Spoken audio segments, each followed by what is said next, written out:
Hello, welcome to the All Night Gamers podcast, episode 114. Hi, hello, hi. How you doing? How we doing? Uh, Alex is nocturnal officially.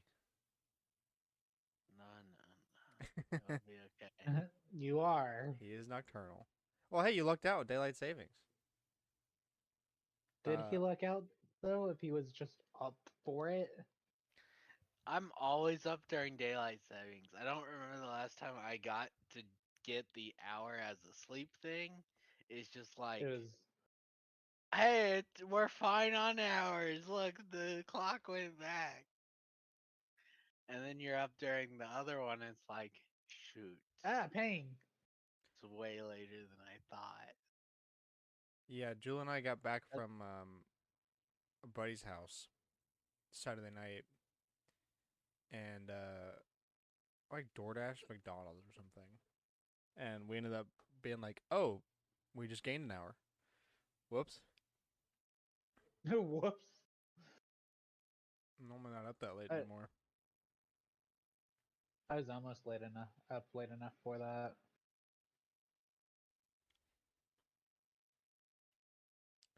I'll do it during collector's corner. All right. Pokemon Scarlet and Violet leaks are going around first off, so be careful with your eyes out there if you care. Or if you With don't, your Google eyes, it. your It's right ears. there. Really up to you, but more just a warning, message of caution. Um, No, and but the lists aren't out yet. At this point, they're not. Which is the most interesting part of the league. so Every that's not a time. part of the leak. Not yet. The But I PlayStation don't think it's exclusives like. aren't I think it's just a known guy yet. who got the game, and it's not someone who can be like, "Oh, look, Who's I hacked opened their up the Switch? game and can tell you Yeah, what's." that's because normally I feel like it is, Yeah, but like every picture I've seen of it, it's like just like a dude playing a the game. genuine setup, and the dude's like taking photos of his Switch on the TV. Yeah, Um, PlayStation VR2 is launching in February of next year for $550. you gotta go onto the Sony site if you want a thing. Oh yeah, you can. You have to have a PlayStation ID, right? Yeah, and register, Yeah. and then they'll notify you next year. Fun. I don't know. Don't wait long enough. Maybe I'll have a job. Then I can get motion sick on VR. I As don't long know. as you just don't get any of those like stand still and move games, stand still, walk with the stick games, it's fine. As long as like your movements are 1-to-1 in the game world, then it's fine. Oh, then okay. Or you could do like I did with Beat Saber and go. Why? You I did stab? that. I I did. Remember, I was trying to do the thing and I ended up falling forward. Oh. Yeah, Remember? I mean, That was on your system. that's a separate risk. That's not motion sick. That's just you getting Stupidity. getting too immersed. It's better than the videos of like people that get so into it they try to jump or something and just bullhead their TV. No, that's the best Oh videos. wait, it wasn't Jump. Beat Saber. It was Oh, Super Hot. Ah, yeah, that makes sense. Or like the videos of like a grandma and they put her in a horror scene and she like has an actual Flips out. panic attack, like actually yeah. panic attack. Take helmet off, grab knife, panic attack. He stabs everyone. Yeah. When I first read the price, I was like, "Damn, that's more expensive than the PS5. That's a lot of money." And then I was like, "Wait, my headset was like $700 something dollars." So Yeah, this is about price point for the first VR, and this one's way better than yeah, the doesn't this? first. It's got one cable, right? So just the single USB C, Right. right? Which that is sick. Um, Coming from a guy with an OG Vive, that is it's sick. been a while since I've read the specs, but like I remember the screens are way up. Yeah. compared to the first one. The controllers are a million times better, but that's not hard when the PS4's VR had PS3 Move controllers. Yeah. Um, Yeah, it's not Yeah. that hard of an upgrade. look, look. They And it had has to haptic do feedback, which something makes with it the those. first one to do the one thing that I'm like, I would love to see this in VR. Yeah.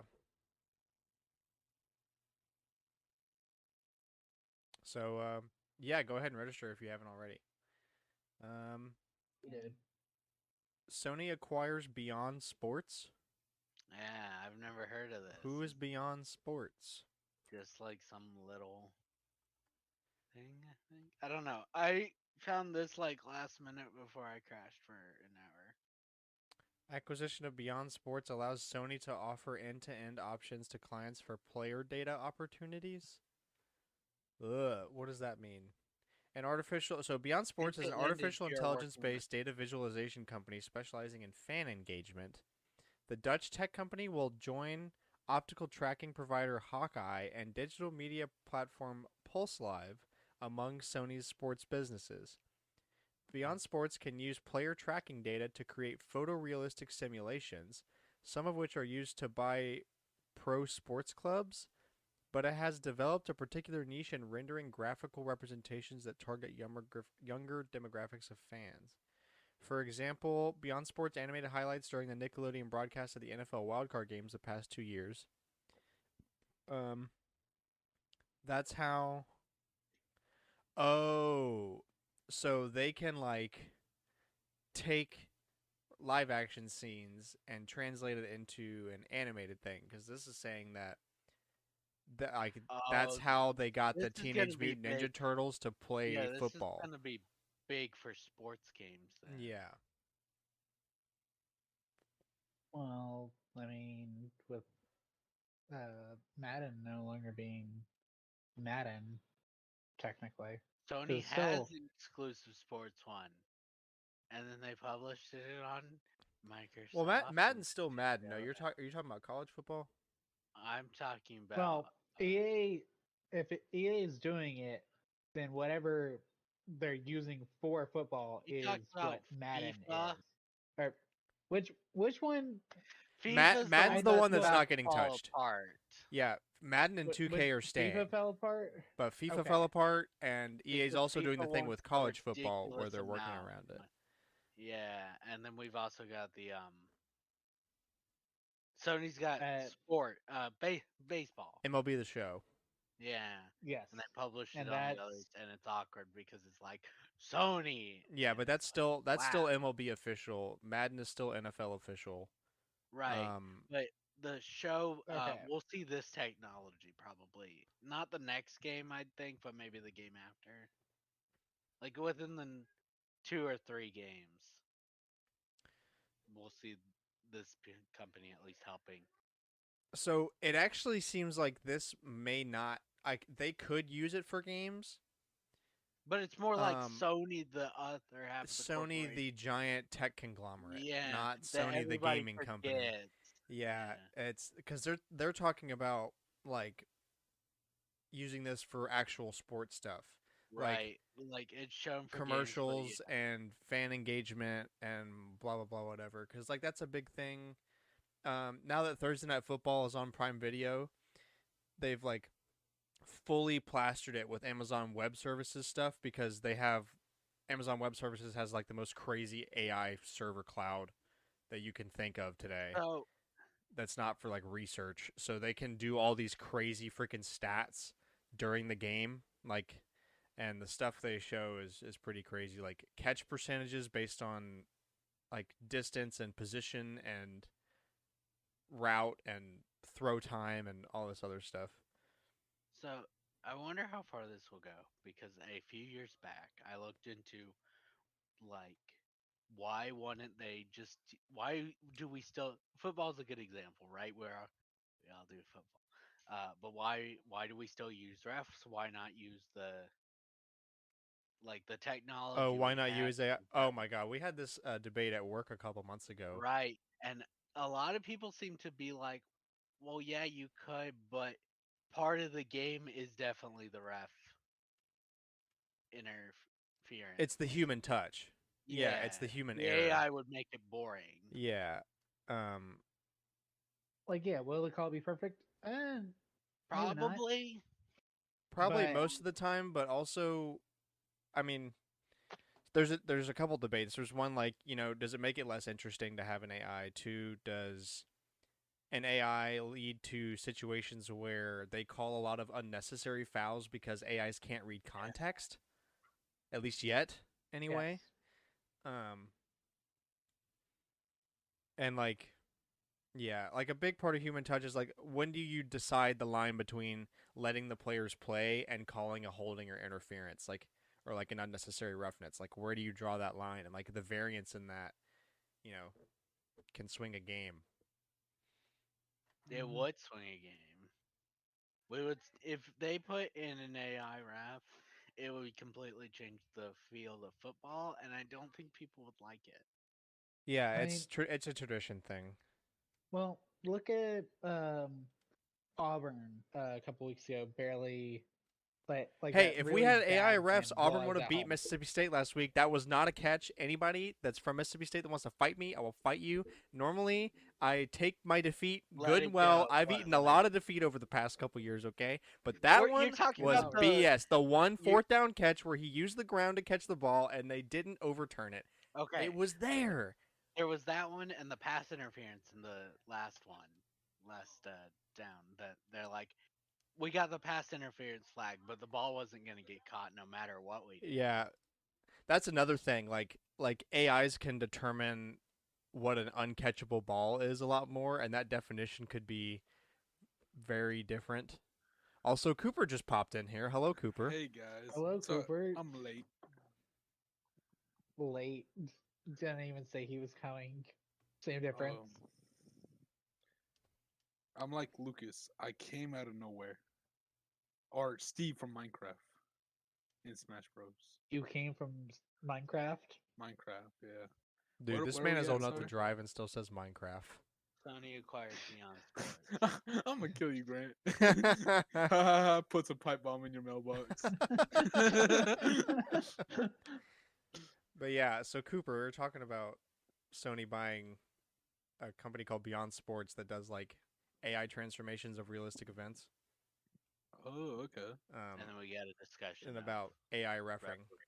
Yeah, we just got pretty hard. That was like a football podcast moment. So yeah, It's a big deal again. We're kind of good. Not really, but like it felt everybody different. was happy on the sideline for once. They didn't look like they wanted to He's kill We young. themselves. actually tried Yeah, we tried. for People the were first smiling time and in like jumping 2 around, years. having a good time. Not like they were all in a bunch of bath salts. Like, yeah, we would have wanted to, bastards.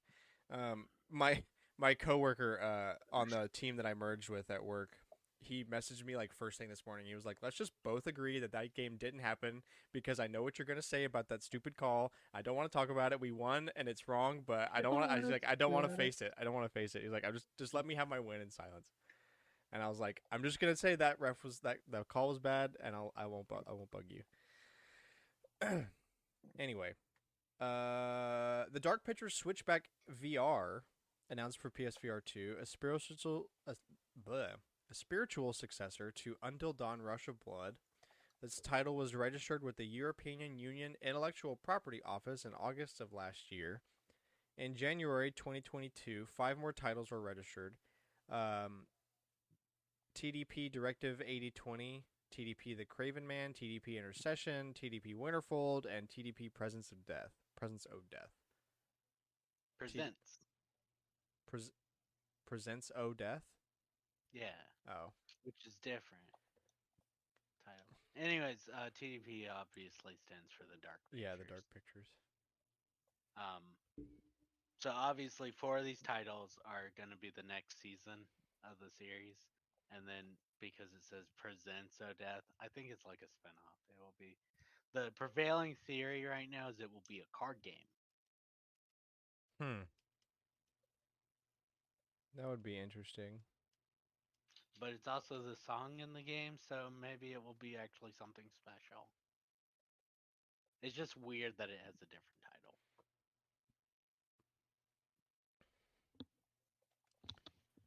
Um, Sonic Frontiers reviews are out finally. So it's a little shaky. Metascore right now is 73.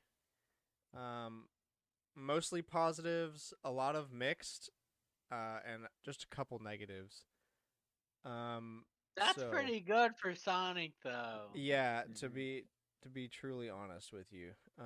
So I'm gonna pick the first one I found, which was the GameSpot review. We're gonna go with GameSpot. Just whatever, they're all the same. Um, scroll down to the summary. Forget all the review stuff. The bad part is they gave Last of Us a 6 out of 10. Um, anyway, so yeah, 7 out of 10 from GameSpot. The good. There's a satisfying flow to the open-ended nature of exploration and progression. Combat is simplistic but fun, with plenty of enemy variety. Bosses are grand in scale and spectacles. Bite-sized cyberspace levels encourage replayability. The bad. Sonic's movement is floaty and imprecise, leading to some platforming frustration. The repetitive gameplay loop gives way to tedium by the end. Some of the mini-bosses are tiresome and repeat too frequently, and cyberspace levels lack visual variety. I think the only one that bothers me there is Sonic's movement is floaty and imprecise, leading to some platforming frustration. I get that he's a Yeah, platformer, but but I want it to the be tight. yeah, and also Yeah, I'm okay that's with it being platforming. floaty and imprecise if you're going fast on huge levels, then it really doesn't matter all that much. But if I've got to do platforming to where I need tight controls, then give me tight controls, or just make it all big where I just do nothing but go fast and can't see anything. Which we've seen you can do. At least the early footage showed that. Him just zooming across. Yeah, so I feel like this is gonna have a lot of typical Sonic drone in it, where it's like, yeah, there's some parts where you go fast and it's really freaking fun, and then you have to do stupid platforming, and it just makes But you want to go back to the going fast. Sonic if you're Walking going to Werewolf design, one. That's the one where that really originated with the. Oh, Oh look, the day sections are really fun, and then you have to play Werewolf Sonic. isn't that 06? look, No. look, No, look. That's you If you play really want to get Sonic people Shadow and talking, Silver. if you want people to get to really talk about the good stuff, you got to put something bad in there. That's true. No, Except you I'm could going to just talk more be. about the Like, bad. What's the good one that I can't think of? Okay, so Sonic Werewolf was. like me personally, It's not I Nintendo love Warehouse. No, it's Steve. Unleashed. Yeah, Sonic Sonic Unleashed. Unleashed. Oh, that's it. Yeah. Like me personally, I love Steve being in Smash Bros, but it's a fighting game, and fighting games suck. You could just be Sonic Generations, Cameron, and be good. No, what do we No. say? Sonic Team is trying to be bad. So actually, this sounds like a No, pretty bad attempt at a Sonic game because it's half decent. True. Yeah, but they didn't said they were trying to be good for this one. So what does that mean? that means they're doing a really bad job. I'm more interested in what the regular player thinks on this one than reviewers, though. Yeah.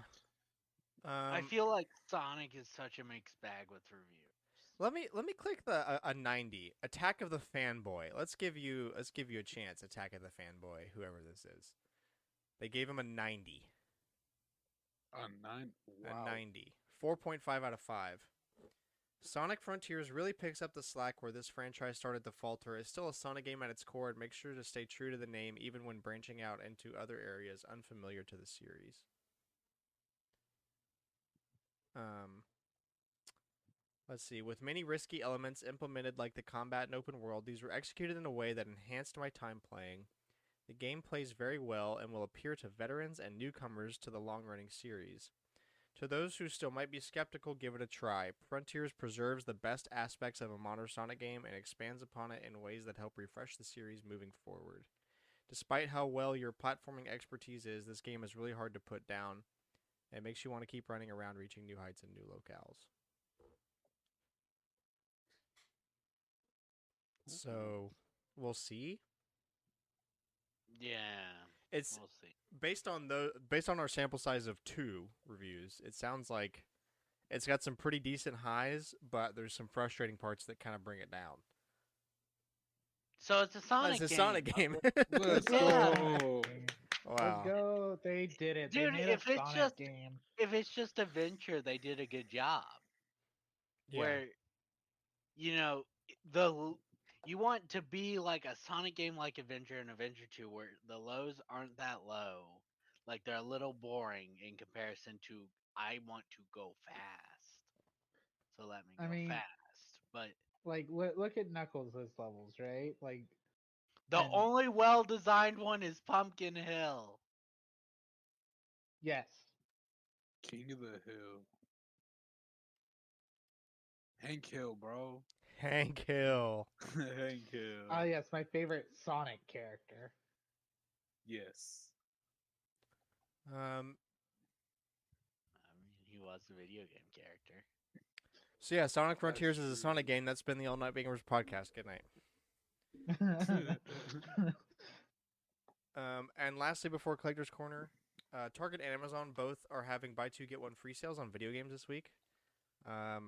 If I one had money and two didn't want a bunch of other things, I would definitely do it because I could get like a bunch of big games I haven't gotten this year. Freaking Modern Warfare 2, Elden Ring, and like Returnal were all so I could like that's like a pretty good deal. You can get some Man, good stuff.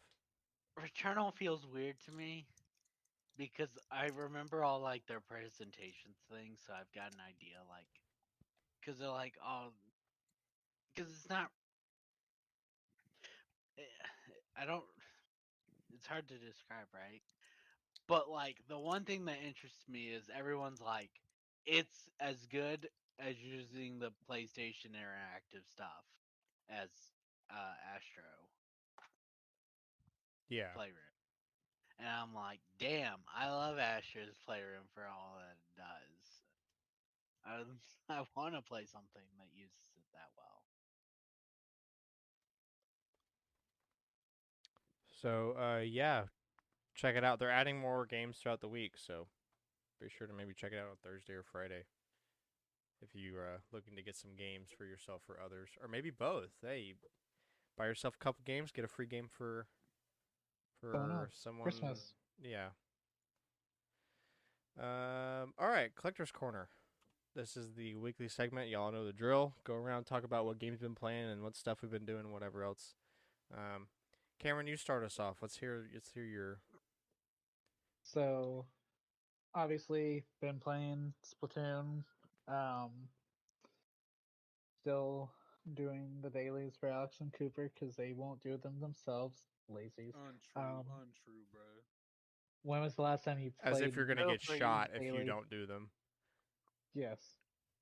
The Um, last time I played was that time we played together.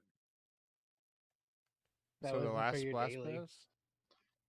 No, No, he no. played this weekend with me, Ah. Yep. but Yep. it wasn't. That wasn't a daily. Oh, still carried. So You did not. heartbroken. I've been playing Sword, Pokemon Sword. I've almost got all the not DLC Pokemon um for my living decks. So trying to figure out how to get a Zamazenta. Um, it's certainly going. It's Uh, going. it's certainly going. I'm also currently playing um Pokemon Moon because I still haven't evolved the last Pokemon. Cause I need the middle form between Cosmog and the Alola legendaries. Oh, Cosmic Senior. Cosmog Senior. Yeah. Yeah, that's the name, Cooper. I'm sure. Oh yeah. I know so. I work for Game Freak. Yeah. So once I once I get this and I'm either buying the DLC or um, skirting around buying it by using Haley's. Um, I'll be doing that to get the last 3 Pokemon from Alola because I do not want to play Ultra Sun and Ultra Moon for a total of 3 Pokemon. Mhm. Um, and I went on Toy Story Mania while we were waiting for Fantasmic. Because Chelsea and I went and saw that on Friday. Very good. I'm glad it's back. Uh, Jealous. I did get first in the cart on Mania as well. That it was a good day. I quite enjoyed my Friday. Honestly, yeah, it is a good day. No, Friday was a good day. Today was a good day. No, And Friday. Friday was a good day. Oh, speaking of Friday, this Friday is Veterans Day. Yes, it is. That's true. Happy early Hey, Veterans Day, because we can't Yeah. we can't do it next week. It'll be Yeah. too late. Yeah, thank your veterans. Even if you Bless don't your got one in veterans. your family, Support your yeah. VA. Even if you got one in your family, say thank you. Fuck politicians that try to take money away from veterans. I'm Amen. Is that all you had, Cameron?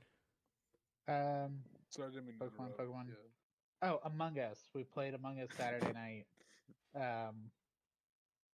They called me at like 10:30 and asked me to play Among Us. We were like, "Do you want to play Among Us?" I bet it I was just like guess. that too, with the laugh and everything. Like, I can't believe we're calling this man at 10:30. I said no, and they made me play Yeah, we were like, anyways. Alex, get in here," and he was like, "No, I'm busy." And we're like, "Alex." They want to leave me alone. I was trying to write the show. me, me showing Alex why he should play Among Us. I love those memes. I found one the other day. It was like me showing the cashier my 100% off coupon, and it's friggin' EDP 445 pulling out a gun.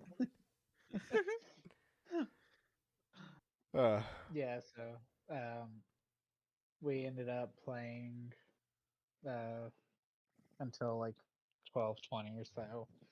And then ended up actually talking with the the fourth groomsman, John, for a little bit. So I was up till 1 or so, and still didn't somehow manage to avoid the like staying up till after the time change, which was nice. I like not being up at the time change. yeah, I woke up this morning at 6 a.m. and the sun was already up, and I was like, "This is bullshit." Oh, dude, you I was want to up talk at that about? time. It was not up. The sun Yeah, was and not I out also at want this to talk about point. the time when I could leave work and my headlights didn't turn on. You want? Well, dude, I'm like when this these last couple of weeks where I was having to go to the office before I went fully remote. I was getting there before the sun was properly up. Like I would be going to work in the dark at this point if I was still going to the office. Like, because it was already dark at 6:30. It would like it would not be fun trying to go to work at that point. Like at this point.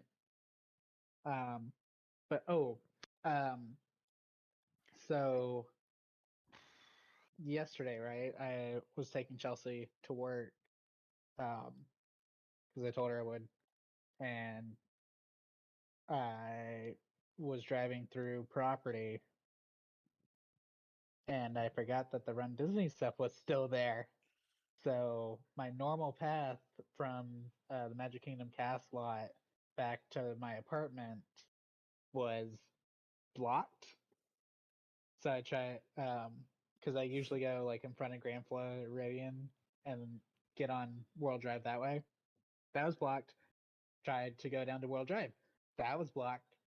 So I had to go all the way through property, like following the back road that leads in front of Porter Lanes. The whole time stuck behind buses.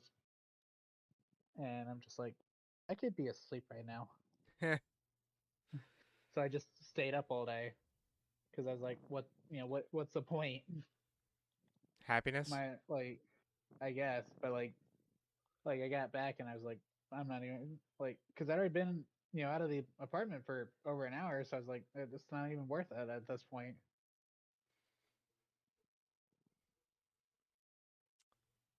All right, Cooper. Let's see. I play Splatoon. You know me. I always do my dailies, and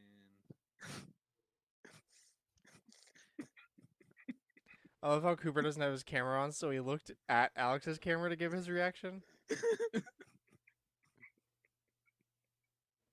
Incredible. hilarious comedian. Let's see. I've been playing a lot of Among Us, Unfortunate.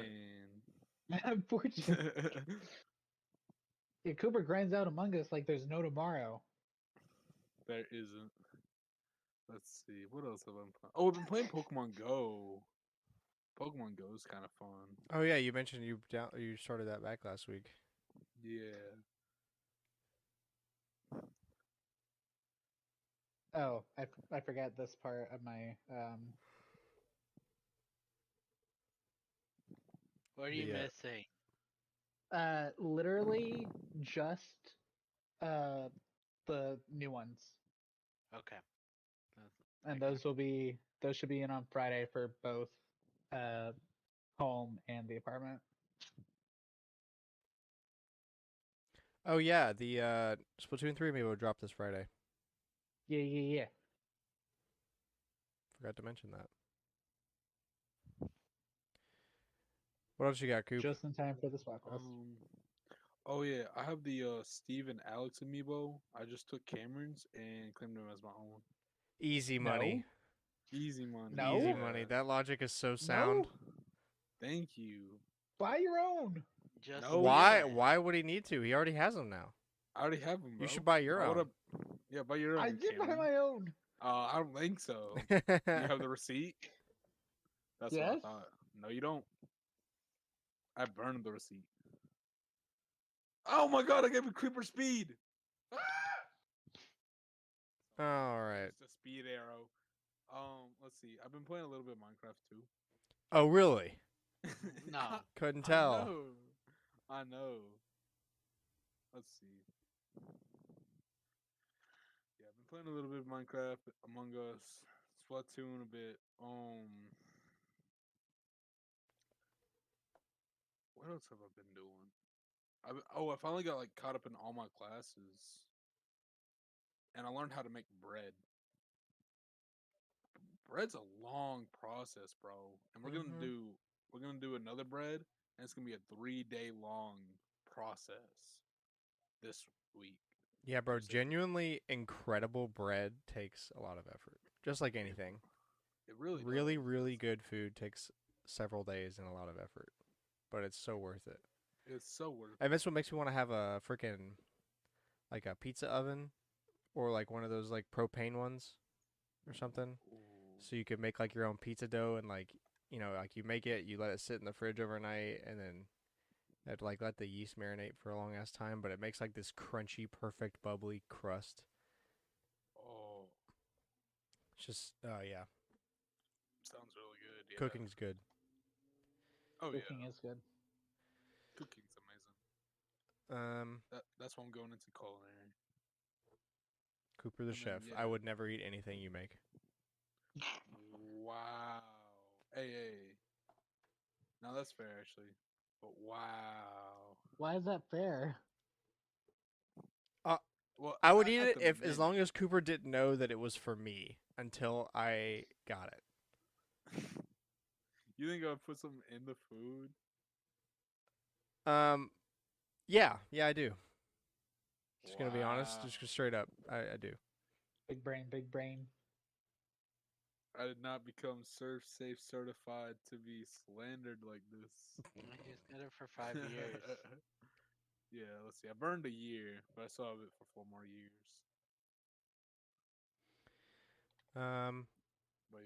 But yeah, no, I've just been chilling. That's about it. I'll Oh. go. I blew a tire again. Yeah, you talked Oh. about this, and that's so sad. Yeah, Your car doesn't need this. yeah. So, I did. That photo was really misleading. I thought it was pretty hilarious. Just like photo of car on tow truck with no context. One of my Yeah. buddies up here was like, "Oh, bro, what did you do?" They thought I like either got in a wreck or like blew my engine up or something. No, we were going to get freaking Waffle House. Just wanted Waffle House. So yeah, two things came out of this. Well, first off, the tire was free because luckily it was the same exact tire that I already had to get replaced. But I have two action items. One is I called Honda back today and I was like, "Where the hell is my spare tire?" And also as soon as I get the chance, I am getting smaller rims and not super sport thin sidewall tires because these roads are too bad to be driving around with those tires on all the time. I have to be so vigilant for potholes, which means I have to be constantly on crack because there's potholes everywhere. We love Alabama roads. Yeah, Yeah. but you think the city of Huntsville could fix that? You'd think, yeah, No. they it looked like No. they had cut a I actually don't think like that. a slice of the road out to add a access port to like the sewer or something. And then didn't fix they filled it back in, but they filled it in horribly, so all the asphalt sank. So there's like a two good, or good. 3 inch right angle thing that's wide enough for a tire to fit in. So I just bam right in there. Got out at the So- Waffle House. Freaking tire. Like the one advantage to living in an SEC college town, they have to fix most of the roads. Like they're like always repaving them because they're like people will see them when they come into the town for the game. Yep. It could be worse though. One of Chelsea's roommates, I guess someone tried to steal her tire or something, but uh, she was basically driving around on one of the nuts.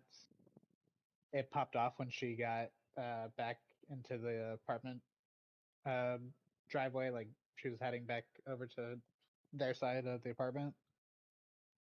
Wheel popped off. We're pretty sure the axle broke because of how much it was ended up being to fix it all. So did you say that Chelsea was driving around with a tire with a No, single lug nut on? not Chelsea. Roommate. One of her Roommates. roommates was. But she was driving around Yeah. with a tire with a single lug nut. Yeah, she didn't know. Oh, Someone she just didn't. tried to Okay, I was steal it. gonna say like she consented to driving around like that. That sounds horrifying. No. No, she didn't know. They just, did.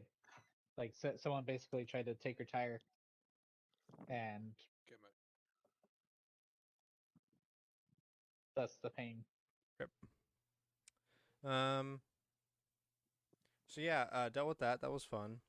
I've been playing. Oh, I got this. Very cool. I haven't seen one since I was a kid. Yeah. So I think I Game finally Boy. have. So All now of I them? have all of the Game Boy Advance. Well, I don't have a 001 Game Boy Advance, but I don't really count sub models. I have one of like all the main models. The only original Game Boy model I'm missing now is the Pocket. Yeah. I've got the OG one. I've got the Color. I've got the Advance. I've got the SP. I've got the Micro now. So now it's just the Pocket. And I'll have all the Game Boys. But yeah, I saw this in my local game store. I was already going to go on Saturday, but then my tire popped and I was like, I'm definitely going. I need to fix my day. So went, they had one. I was like, hell yeah. Bada bing, bada boom. Also, they're like, if you pay with any cash, you get 10% off. And if you buy a game with it, you get 10% off the game. I was like, okay, bet. So, and speaking of Game Boys, my Analog Pocket still hasn't shipped despite being ready for 2 weeks. And that's really frustrating. But anyway, I've been playing more Pokemon Leaf Green. past couple days because of this. I've played more Bayonetta 3. I have played. I played some more Inscription last night. Made more progress on that. I can't believe I only have 3 hours in that game. I feel like I've played a lot more. A little bit of Stardew. Oh, I finally played Gran Turismo 7 again. I'm so close to the end. I want to get those new books that we talked about. I'm already at 32 right now. I'm on the super book. So playing some of that. And the best part is that this book that I'm doing is a set of races that have to be like I think they just have to have a turbocharger and be up to a certain rating, which means I can drive my Type R. Literally, my car is in the game like the same color and everything, so I've just been doing that. It's been pretty fun. And then, oh yeah, I played more of Man of Medan last night. I didn't make all that much progress. I got to the point in the story where it looks like the boat blows up, but it doesn't. And like going through that. Huh? What? What? What? Wait. At the very beginning, Yeah. or with the lightning? No, the one where like it looks like it blows up from underwater, and then you get up and it's just like, oh, the grill fucked up. But it's Oh, super okay. suspect. The boat on. Got it. Got it. Got it. Got it. Got it. Got it. Got it. I thought. Never The mind. diving boat. Yeah, the diving boat. Yeah. Yeah, no, I'm I not thought that very far into it. big whale, and I was like, wait a minute, what? Got it. Conrad being an idiot and blows up the grill. Yeah. What did you do with Julia?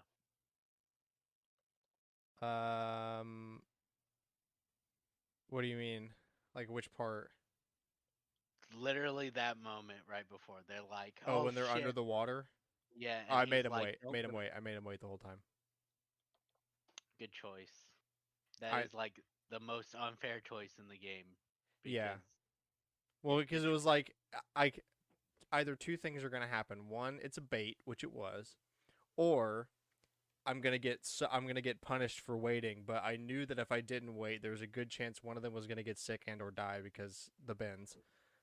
yeah, So yeah, I played some more of that. no, since you're past it, I will admit this. If you go up and you do the other choice on the boat, which is drink beer, you'll get the choice of drink water or drink beer. She will die at the end of the game, and there's no way. Like that's your Is that two what that choices. premonition is, where she's sitting on the boat and coughing and doesn't feel good? And falls over. Yep, Okay, that's I figured. I was See, I knew that was sus. I know. Yeah, I was like, I'm not gonna let the bends be the thing that kills me. I'm not gonna get her through the game and then die. Yeah.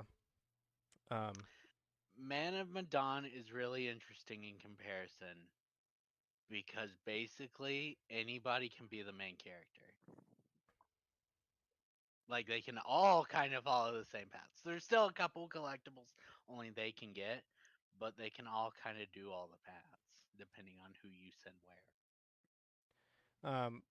Yeah, but also you can tell that it's. I've been noticing like since the first game, like some of the body movements are pretty weird and their faces look pretty It out weird, of the uncanny 5, valley for I a would little bit. say it's like kind of the weakest and kind of the what how would you describe? You look into the eyes of the character and there you don't see a soul. I would say this one has the most problems with Yeah, the there's like a soulless scene where I think it's Julia. She goes like, and then just keeps yeah. going, and I was like, that's you can tell this was They the definitely early fixed game. it. Little Hope definitely felt more on track with like Until Dawn's level. And then I thought outside of kind of how the what's her name?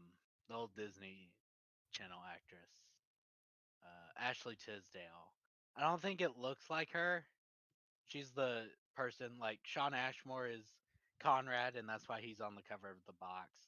The kid who plays Andrew's on the cover of the box. They're like we did more work for their character. Ashley Tisdale's on the cover of the Boxer House of Ashes, and it looks like her, but it's not like you. If you look at Conrad and Sean Ashmore, you're like, yeah, that's him.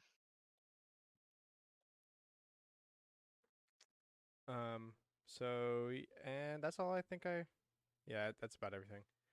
All right, Alex, finish this out. Okay, it's gonna be kind of long. And I Well, I'm glad I apologize. saved the best for last. Yeah. So obviously I played Among Us, right? Because I was dragged into it. I already You didn't mentioned have that. to say it. You didn't have to say it. Yeah. I'm just gonna be honest. uh, so the UK gaming UK, you had it where you could get a shiny something level 100 in Pokemon Sword and Shield. So I put in my code and got that because they had it as like, oh, tell us your email on the website and we'll send it to you. And I'm like, okay, I'll make that attempt. Okay, I'll sell my data. Yeah, Sure. I don't care. Enough Look, companies you have already it. have my data. I know you have my data. I will give you my data if you give me something Okay, in return. I finished Little Hope and I saved everyone and it felt really good. And I Nice. also got all the collectibles. Which, fun fact, one of those collectibles, the last collectible in the game can only be obtained by getting every other collectible. Interesting. Yeah. So, as I mentioned in for Man of Medan, the next gen updates broke it and Little Hope. Mm-hmm. So Man of Medan, the bearing registers as an X. It doesn't show the circle, and if you try to read it in the menu, it won't tell you the choices you've made. And I found out later that apparently, if you play movie mode right now, it will black screen and you can't do anything. So great. Um, the Little Hope kind of has these problems. The bearings register is an X, but you can at least read them in the menu. But I think its problems are more problematic, or at least its big one. Man, those Little Hope, problematic problems. yeah, Little Hope has a unique feature that's not in any of the other Darken Pictures games, in which your actions as the character will give them certain traits, and if you make the wrong ones, it locks onto the character. Like it makes them worse people, kind of. It makes them the worst versions of themselves. Yeah. And this can affect all the way to the end of the game. Like if you make too many of those bad decisions. You the trait menu didn't work. There were no words around the characters for me. It was just, the little bars that say the characters' names and their levels of things and the character's face over here. But they didn't have the traits. So I played the whole game without knowing what actual trait I had. Mm. So I'm kind of surprised I got through it with everyone. Okay, so I did that. And then I went and played House of Ashes. And I got all the collectibles and I saved everyone. But I actually do have another fun fact for this one. So in Man of Medan and Little Hope, there's all the achievements, and I'll read through them, see what I need to shoot for. In both of those, they have a head and a heart only playthrough.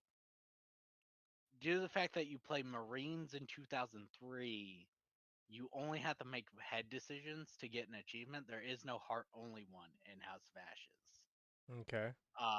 So I was like, sure, I'll try that. That sounds fun.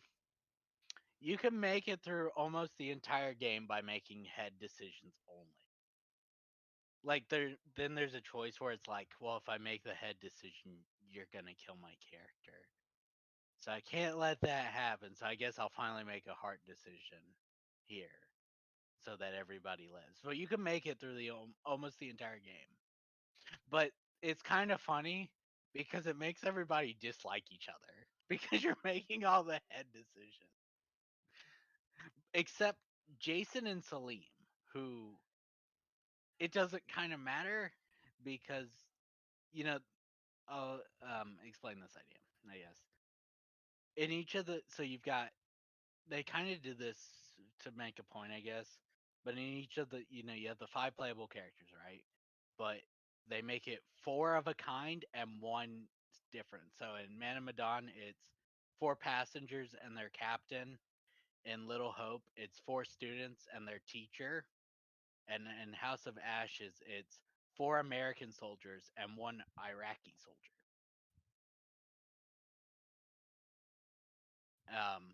And that's kind of where Jason and Salim's relationship comes from, like their friendship Yeah. that they build over the game, because Jason is a hardcore American soldier who hates Iraqi soldiers, and Salim's an Iraqi soldier. Mm. But you get thrown into the cell. Like, so I actually really like this one. It's my favorite of the Dark Pictures because you're in it from the beginning. You're in the hell. The monsters are with you through the entire game. Like the other two, like the other 4, including Until Dawn and the Core, you have some downtime before you actually get into it. This one's like, no, we're gonna start you off, and it's just gonna stay at that point the whole game.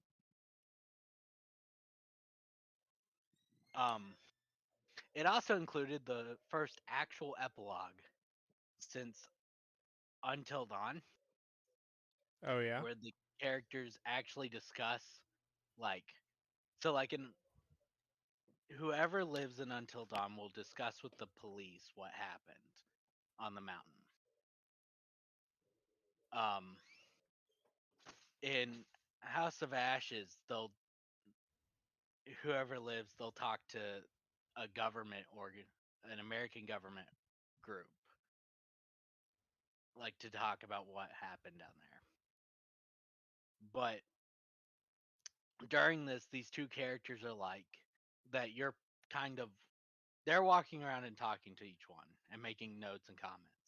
And they're like, this is kind of like Winterfold, which is one of the league titles. Hmm. So I think that will be the 5th game. Yeah, that's. I mean, most logical, I guess. Yeah. So then I went back to Man of Medan because it bugged me that I had all the collectibles in the other 2, and I only have the 53 possible on the route I did in that one. So you had to go back and make a different choice to get 2 of them. And then 8 were exclusive to Curator's Cut mode. The only one that you have to play Curator's Cut to get all the collectibles. Ugh. So it's kind of interesting. You play the opposite of what you played. So, like what you just mentioned, I did that. I set the grill on fire and made it explode. So, Julie, but the AI is stupid. I don't like the AI. The AI is like, I'll decompress without, uh, I'll just shoot up to the air. Yeah. And it was fine. I worked hard to avoid the stupid decisions because if you don't pick up one of the clues, but you walk up to it and choose not to do it, like on the boat, the plane you were just on, did you go in the pipe where she Yeah. has to take off the Yeah. rebreather? Yeah. If you have that option in the curator's cut as well, because you still play them, you just don't play the scene between the coming up. You're on the boat instead of being in the water. So you swim up to the pipe, but you choose not to do it, then she won't drink the alcohol and die. Interesting. So but you have to still choose not to go in the pipe. Like you can't just ignore it. You have to actually go up and choose not to. Which was fine. I was doing great. I kept everyone alive. It was weird, but everybody stayed alive because I think the curator cut is actually way harder to keep all of them alive. Everyone stayed alive till the last segment of the game, where the AI is like, no matter what choice of the 3 dialogue trees that you get, he stabbed me. The AI kept stabbing me. I tried every permutation of that, and the AI killed me every time. Get fucked. I'm so pissed. I kept them all alive, and the AI's like, yeah, you didn't give me that free Julia kill, so I'm gonna get this kill no matter what happens. Ouch. But, I played all 3 games in a very short amount of time, and it gave me time to think, because The Devil in Me is about to come out, And when they announced it, they were like, "By the way, this is the season 1 finale." So I kind of have a theory why. Okay. Um, it's pretty obvious the only thing that it can be, because they can't make it like, I explained the epilogue hint. Oh, this is like something. They can put that in. You can find like a newspaper in that one that's like archaeological dig in 1940s, and it's the archaeological dig you can see in a video in House of Ashes, or Mission Winterfell. That's like the extent of like narrative hints. But like the curator, I think, is what's like available to do like a season finale like cliffhanger thing. Mm. And I think he's mad at his boss.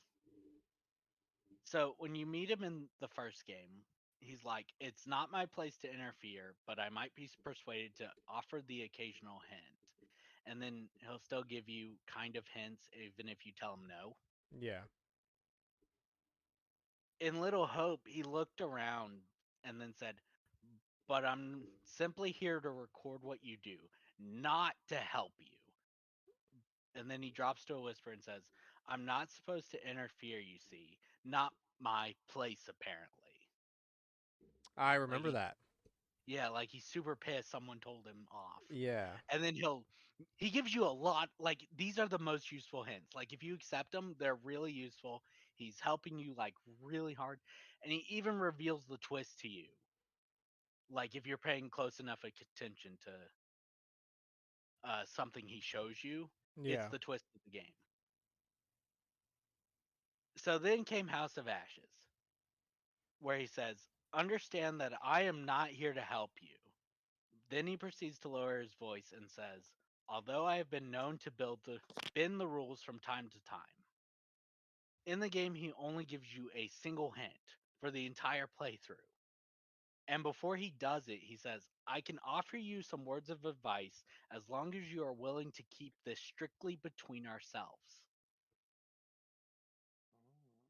And then it's the worst hint he's ever given. He's like, it's basically, "Come out of hell into the light." Wow, I'm 600 feet into the ground. I never would have predicted that the light would help me with Yeah. the Maybe I should monster. leave. Maybe I should get out of here. Um, but at the end of the first two games, he gets out of his desk chair, he walks over to the door, grabs his hat and jacket, and says, "I'll see you later." In House of Ashes, he kicks you out. He's like, he goes over, he gets out of his desk, goes to his bookcase, and says, "You know the way out." He doesn't leave. Like he's about to talk to someone or something, Ah. to talk about what happened. Like if Yeah. he has a boss and he's pissed off the boss by giving you too many hints. That would be quite interesting. So I think in the fourth game he's gonna do something that gets him fired. Like I think there's a chance that I'll cover that in a sec. I think there is a chance still, even though I watched. So I went through earlier today. Let's complete the other thought first. I think he'll be fired, and there's going to be a different curator for at least the fifth game. Someone else will take the position, maybe. Okay. I was pretty certain on that until I went through each of the games. You unlock collectible videos, right? And the first two games give you a comic to read that tells you like what happened before the events of the game. And House of Ashes, you pick up these diary notes, and together they form videos, which is I actually like more than the comics. But like you also unlock a bunch of like dev diaries and stuff. So like in Man of Medan, it's the history of um, narrative horror things, and they go back like 200 years to talk about different ones, like anthology horror. So they bring up like Twilight Zone during it. They talk about they do an interview with Sean Ashmore, and they do a dev diary about creating the curator. And they're like, he'll be your guide through all the games. But this is also the first game, so that could have changed. But since they said he'll be your guide through all the games, I'm not as certain he won't. They'll replace him for the fifth game. But I still think whatever happens that makes it a different season will be something with him.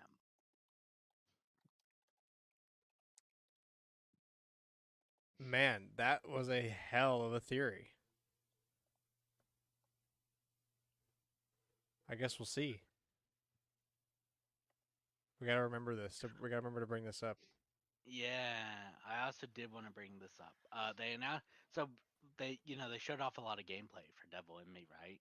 It's gonna be closer to Resident Evil. It feels like it's gonna be twice as long as the other three, and you do a lot of puzzles like Resident Evil to get out of uh the murder hotel because it's based on America's first serial killer. Hmm.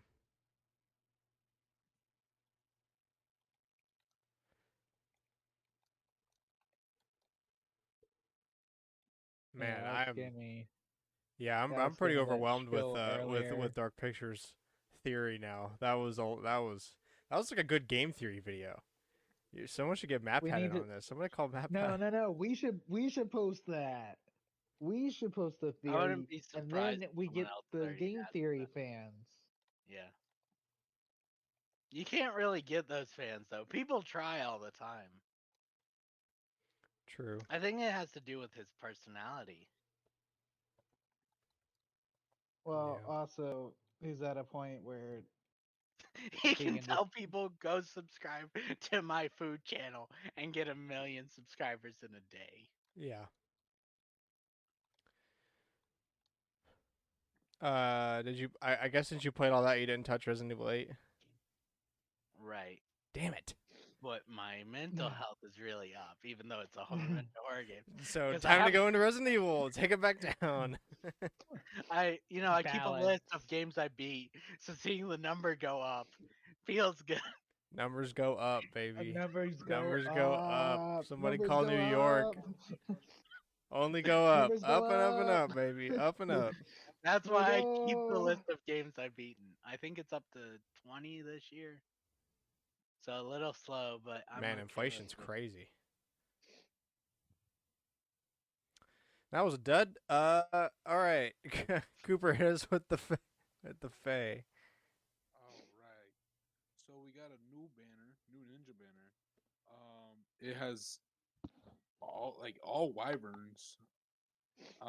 We got Camilla, Church, Heath, a Lejarn and Fajorum duo, and a Har Tipachalis unit. Those are quite the list of names. Those are words. Those are names. Those are words. None of those words are in the Bible. Pretty sure I could show you Heath in the Bible. True. Wyvern, though? Probably not. Probably not, Probably yeah. That's why I picked the one word I was like, that one's probably in it.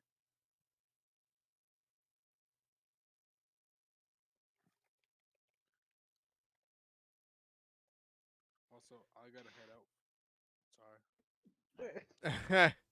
Well, just as quickly as he came, he leaves. oh, but he doesn't get to answer the Oh, finishing that's topic. my answer. Oh, I've got his answer. We're okay. Yeah. Yeah. Let's go. I'll see y'all. All right. Tidbits. The Splatoon and Pokemon crossover Splatfest is this weekend. Yay. Woo. They released art for it, which looked pretty good. They dressed them all up as the different colors. Mhm. You can I join us ordered the on keychains. Team Grass. We were talking about this You see before how the podcast. excited Grant I didn't am. realize that the Splatfest was this weekend. I thought it was last weekend and I missed it. Because I. No, you can join. Good. Yeah, at least Um, 3 of us will be able to play together. I won't. oh I will yeah. be in Ohio. Speaking of things on that Nintendo page, I want that journal. I have the coins and I'm arguing about it. There's a 3-year journal Dang. like calendar journal, and I Yeah. use Uh-huh. that kind of stuff Okay. to keep my knowledge. Yeah. I feel that. Jules like that. I don't because like I can't make myself sit still long enough to write stuff down. Like I just have to use my phone. Like my phone, I can do it. Um, I but get that. like writing I stuff was out in like a journal, I can't do. Jewel does it. I just yeah. I was better about it when I worked at Disney, but since I went to Lockheed and thus no longer had a notepad to just write things on, um, I was like, okay, well, I will just write it on my computer. I don't keep up with it. Yeah, Yeah, this is a week why will I go by have. and I'll be like, what did I do last week?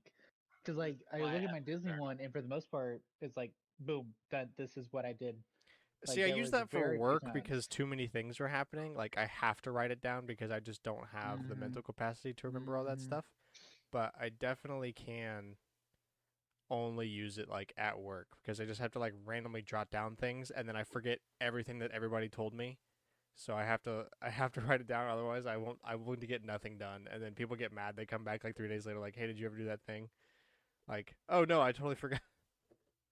So I only got really good at it because I had to College. for college. Yeah, my I had a rough time in college for a bit, so I Yeah, got an academic advisor who I absolutely adored. But she wanted to see what progress I had made on like assignments and stuff. So she's like, "You got to keep uh a journal. a Yeah, like a yeah calendar, a calendar, calendar journal whatever. just so I can see What you're doing. yeah and you That's mark fair. out." So that's why I got really good at it because I was like, "Look, here's what I've done, and here's what I got today, and here's what I've done." Yeah, I did it. I did a lot for school too. For the same reasons that there's too many things going on. But Mm-hmm. like now it's like okay, I've got work. I don't need a calendar for that. Uh, Holidays I'm good about There's work remembering going because on. like there's such a big amount of time in my mind that like okay, yeah, I know I'm doing that. And then like I've like when I the thing I'm most stingent about is whenever I'm like at a doctor or whatever. Um, and I finish my appointment, and like it's like you mainly like the dentist, right? Like you do every 6 months, and they're like schedule your next one, and they just shoot you some date in freaking April next year. I have to put Yes. that in my phone at that moment because otherwise I'm gonna totally forget until the week. Luckily, this dentist is still nice, and they'll text you like a week before to make We sure that get you're aware. called a week before. Yeah, but I just have to put it in my calendar, and then I set a reminder for like 2 weeks before, a week before, a day before, just to make sure. Yeah, but I get what you're talking about. The ones that are like, "Oh, we'll send you the letter," but it's like, but what if it gets lost in the mail?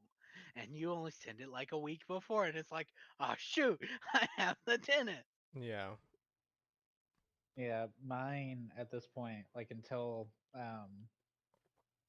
I get on my own insurance, it's just know when I'm going home and then have it scheduled around going home. yeah, but it's the best part. They ask you like some random week, like a Tuesday 6 months Yeah, They're from now, yeah, and like, you're yeah. like, "Would you like morning or afternoon?" I don't know. They I don't get that question. I I do. get does does April 6th at 4 p.m. because it's 4 p.m. now work for you? And I'm like, What's April yeah. 6th? That's usually what I What's do. What like April? whatever day I picked was obviously a good time frame, so I'll be like, "Do you have a similar time on that random day 6 months from now? Let's just go with that. I'll work around it. I can't tell you if I'm gonna be available. I'll just There, make myself dude. available." I had If to I'm not come available, in I'll for let you something. know at that point. Yeah, I when you had to come text me a week before. in college, right? I was supposed to go in the morning because that's when they scheduled me, right? I was in the middle of class and they called me. And they're Nice. like, Where "Hey, are you? could you where are you?" I'm like, I'm in class." Like, I don't know where I'll be in 6 months.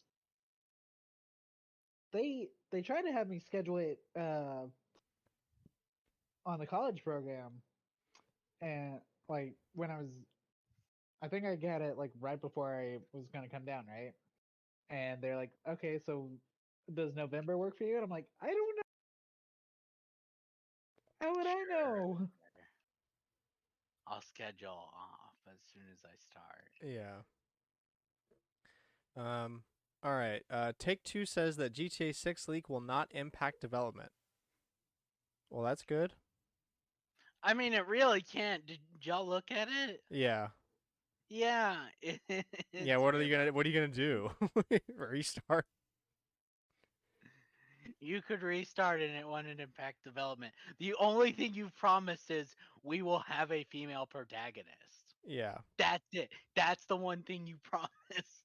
And even Look, then, look, look. everybody knows you're going to focus more on GTA 6 online than the actual base game. You'll probably They work. promised a You'll do a game, decent guys. story, but like They promised a game. we all know. We all know. Hideo Kojima says a Google Stadia exclusive Death Stranding sequel was never in the works. You gotta ask, and he's like, no. Am I stupid?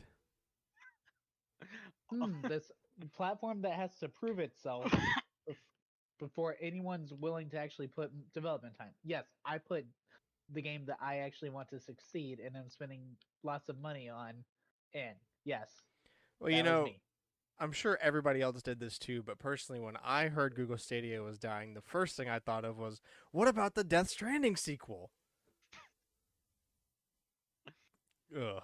Yes. Report from Bloomberg says that Embracer Group shuts down Montreal video game studio. Apparently, it's a mobile game studio. But I'm like, I saw people call it a mobile game, but I'm kind of confused because it's like they bought it from Square, right? So I guess this must have been like a bonus thing that Square threw in. They're like, buy this and we'll sell you what you actually want. Yeah. Tomb Raider. Knights of the Old Republic remake character designs revealed at MCM London. It's only like two, the main villain and I think one of your companions. Nice. PlayStation Plus has lost nearly 2 million subscribers since its revamp. So I don't think the revamp's just to blame for this.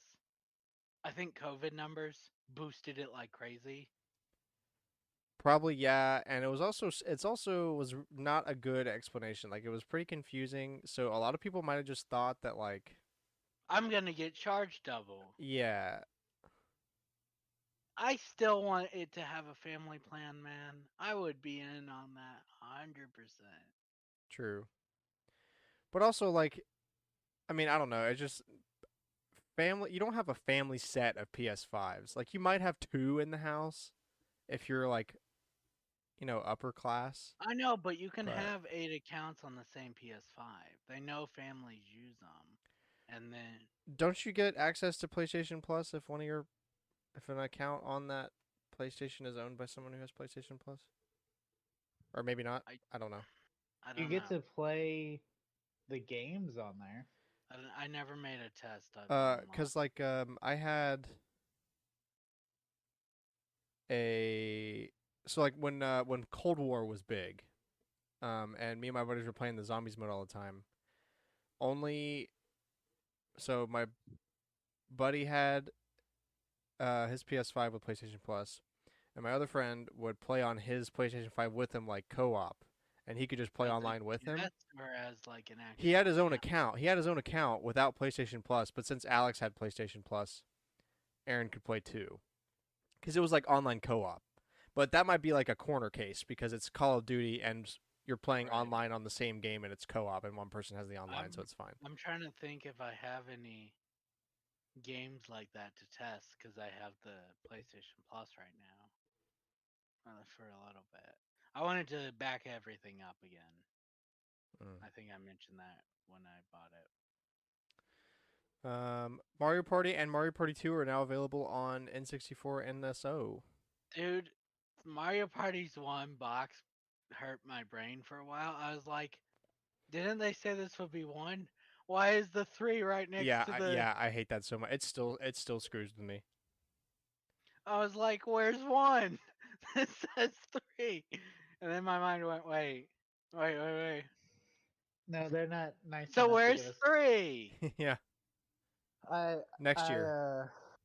I watched Maybe. the Scott the Woz video on Mario Party 2, and it's just like, this is an improved version of 1.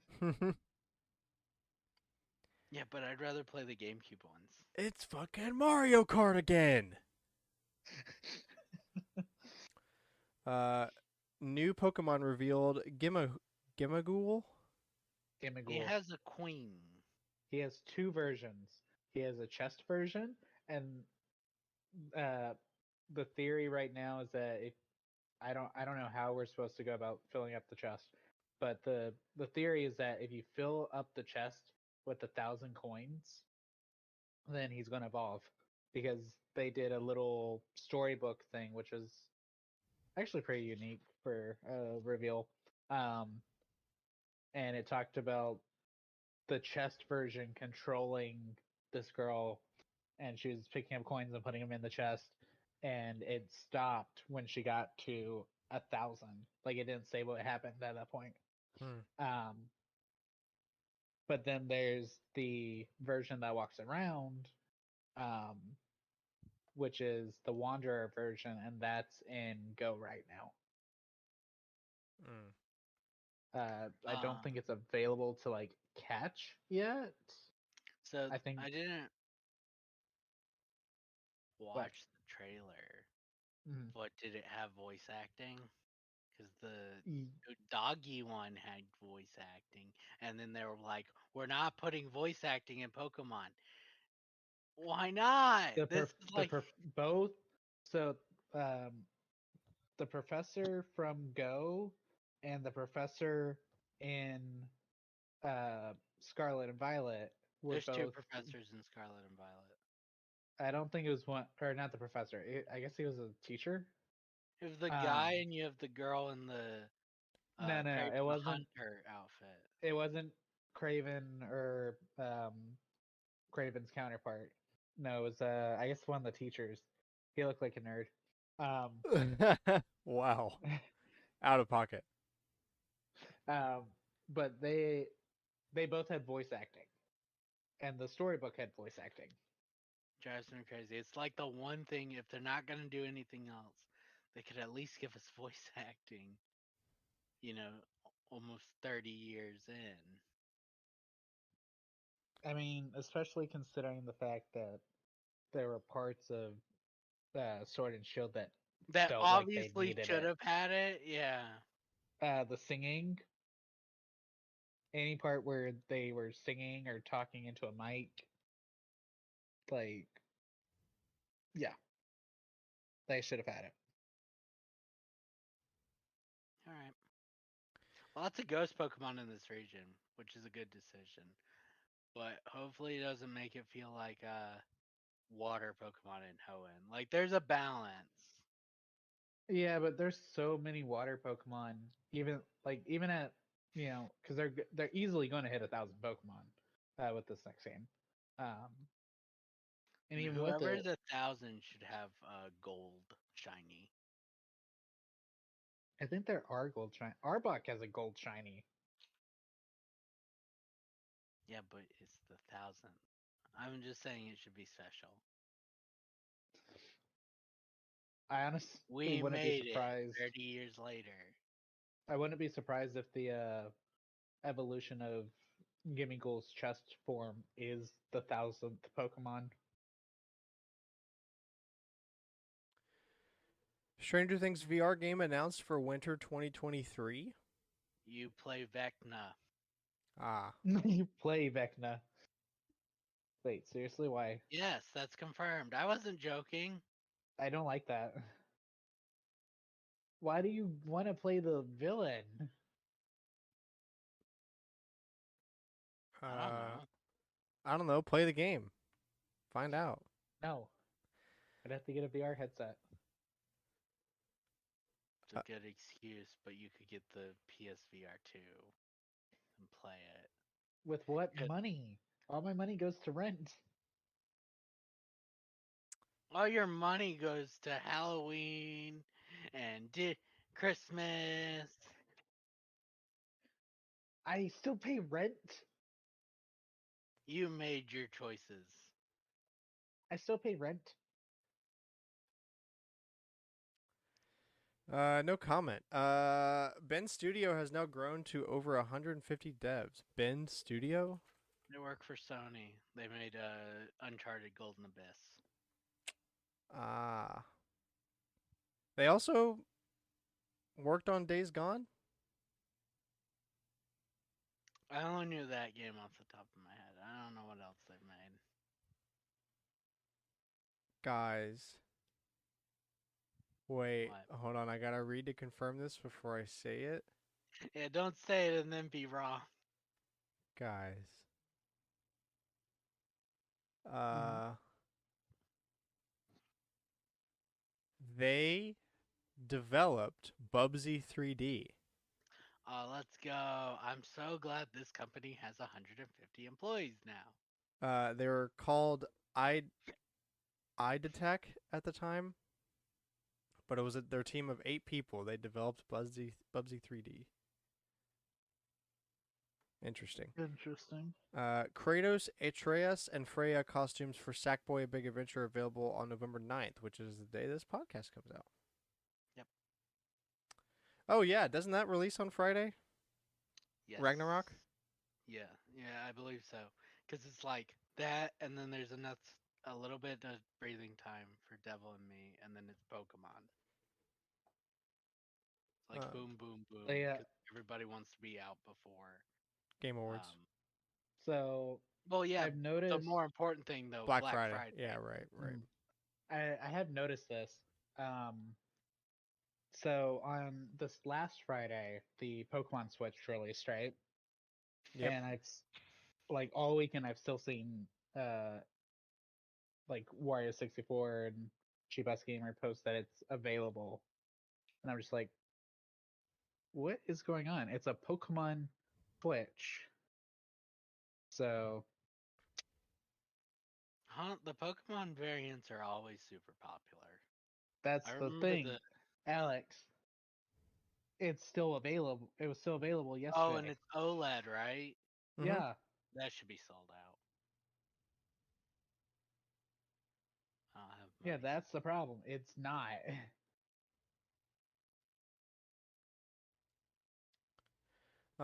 Maybe everybody's waiting on that Zelda OLED though. That's what I'm waiting for. Oh yeah, for sure.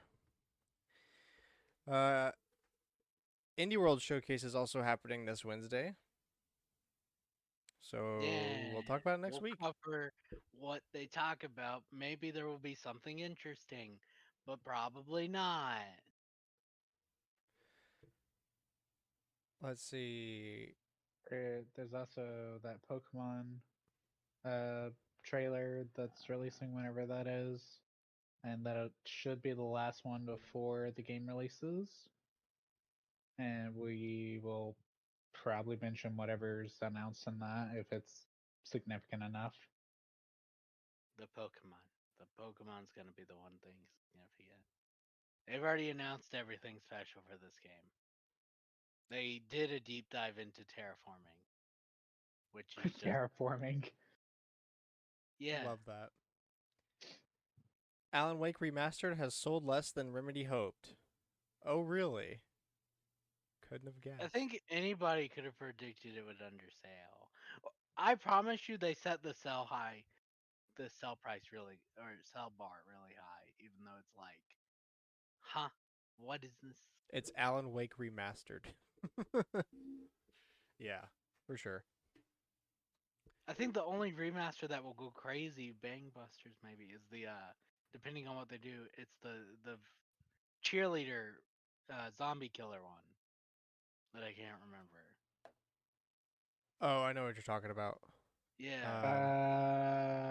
I think people will be interested in that one because it's kind of insane, and people are looking for insane things. Like, I feel like we're kind of moving out of the depressed era. People don't want to play depressing things. They want to play.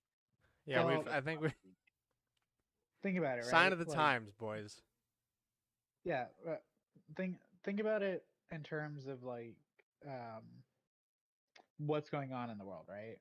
Because it's Do I want to everything's think super what's going on? Do I expensive. want to think about that? Yeah, No, let's it'll make you not. depressed. I don't But think I that's the want to think problem. about that. Like that's the problem. It's Like, the real world is depressing. Why do I want to play a game for That's hours on end that is also depressing? or watch a show and it bring it up. It's like, yeah, I know, but I'm watching this show for escapism, not for you to be like, Exactly. hey, you know that problem that's going on? Yes. Yes, yes, I do. I know so much Unfortunately. about it. Don't you want to hear our take on it? No. Not really. Brawlhalla Cross Avatar: The Last Airbender reveal trailer came out. I Interesting. see. Also, Smite Cross RuneScape and Old School RuneScape crossover happening. Yeah. That's it's awesome. both.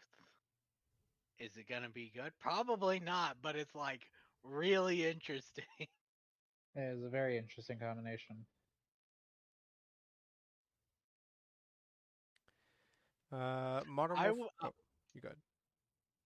if it wasn't for the fact it was on the official page, Xbox's page, I don't know if I would believe that one. The Smidex RuneScape I handles to the RuneScape. I know, It right? just sounds absolutely insane. Big brain, though.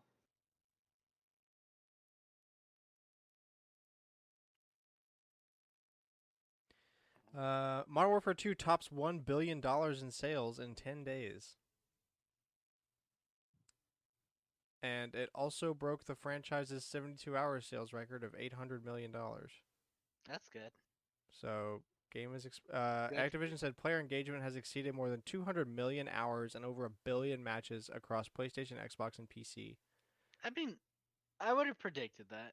Yeah, you're Kinda, telling but me the biggest game of Call of Duty- 2 generations ago, now with all those people that played that grown up and having money, are right, not gonna blow up that game? but also people who have heard about the old school Call of Duty. Yeah, Modern Warfare 2 is like the peak for so many It's the people. recognizable title. Yeah. Yeah, this makes sense. Gaming's bigger than it was, and this is that game. This is like if Nintendo was like, we're This is remastering. it's kind of what Mario Galaxy. Yeah, that's what I yeah. was kind of thinking. Well, Mario Galaxy would be a good example. I was kind of thinking Or like it's even if it was, what we're if remastering Mario 64. well Yeah. no, it's I considering they just did Right, Mario 35 like a discrediting 35 the- if they had done all three of those They would as not sell them full together, remasters. but they'd still be available. They wouldn't have sold them together, but they'd still be available. Yeah. Yeah, but as far like if they'd announced all three of those as full remasters together, it's the same idea. No, because Modern Warfare was just by itself. It's just two. Then 64, I guess. Look, the only one they would have put together is probably Galaxy 1 and 2 if they had remastered them. Yeah. They might have put those two together. They should have remastered Galaxy 2. Yeah, right. Xbox considering letting players turn down performance to save energy. Interesting proposition. That's crazy to me. I mean, it's not it's just an option. It's whatever. I mean, Yeah, but cool like, to have the option, I guess. I guess. I But don't just know. the idea that you can do that's a little crazy to me. You don't need the full power. You can still run it. Yeah, I mean, especially like if you're not playing on a 4K TV or something. You don't need the full processing power. I think it's interesting. I don't think they'll implement it in this gen, but they'll definitely have it in the next gen because they'll have it the idea set in stone unless like Phil Spencer gets outed. Not possible, but like Yeah. Final Fantasy 16 is going to be PS5 exclusive for at least 6 months. and then it will be Epic Store exclusive. The 2020 reveal trailer did mention a PC version, but this reference was removed from later versions of the video. So there it is. Yeah. All right. Yeah. Old but still I guess interesting. Sony hadn't paid exclusivity at that point yet. Yeah. Or they had. Or it was like still in the talks, like they hadn't signed. Mhm. Old but still interesting tidbit. Every US PlayStation 2 game manual is now scanned in 4K. I think that's awesome. Yeah, I actually really like that one. Yeah, that's a good one. Simple. That's a very fun one. Rumors: the Sims 5 playtest build called Project Rain has been cracked and pirated. That sounds right on brand. Nobody has actually found where it is. It's just like an article claiming that but they posted screenshots, so kinda. But there's no like. At last I heard, nobody had found where it's like released. Essentially, what happened is EA fucked up. You can share the game to other people, and that's kind of how it happened. But all it is right now is you can play around from the people who have played it.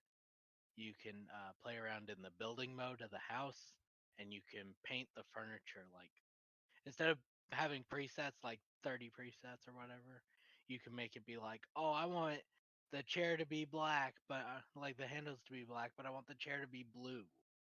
Instead of it being like the chair can be red and black, or it can be blue and white. Yeah.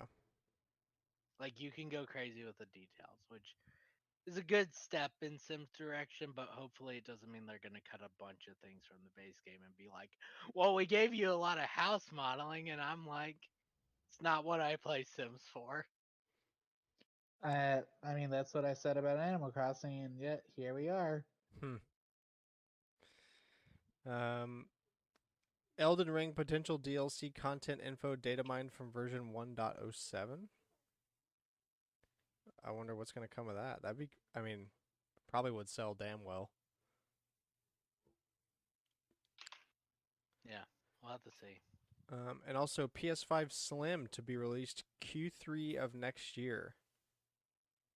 Y'all believe that? I could see it. 3 years. I could see it. Especially if it means that they get more systems out. If it means we'll switch to PS5 exclusivity, I'll take it. I mean, yeah, I think like the biggest like complaint with the PS5's design is that it's clunky as hell.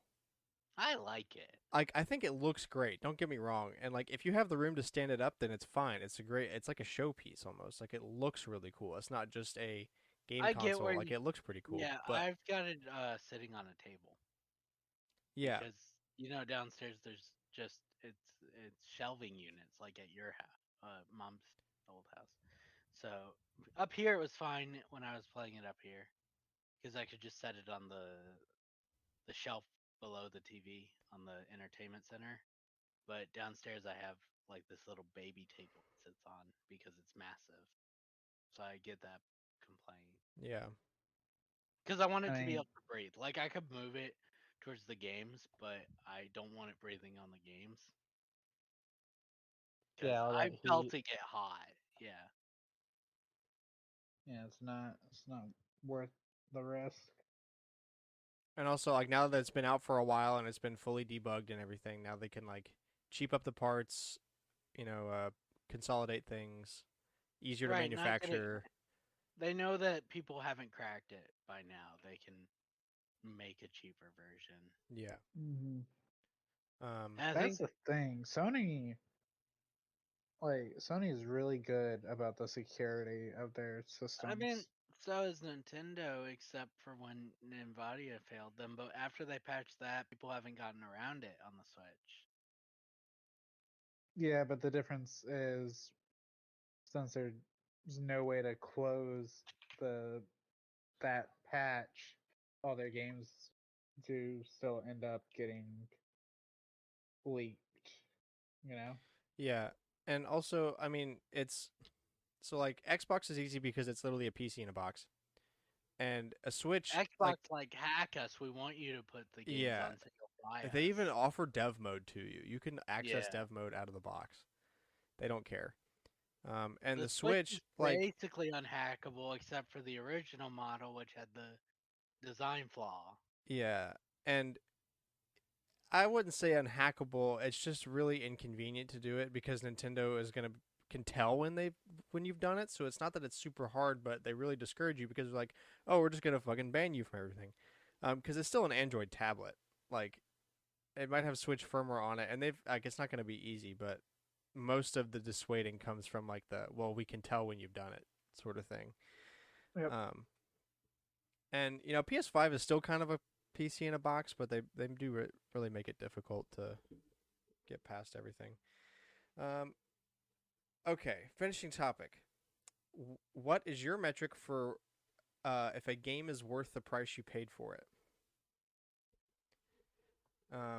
I'll read these questions here. Is it $1 an hour or $1 a minute? Is it based on something comparable like going to the movies?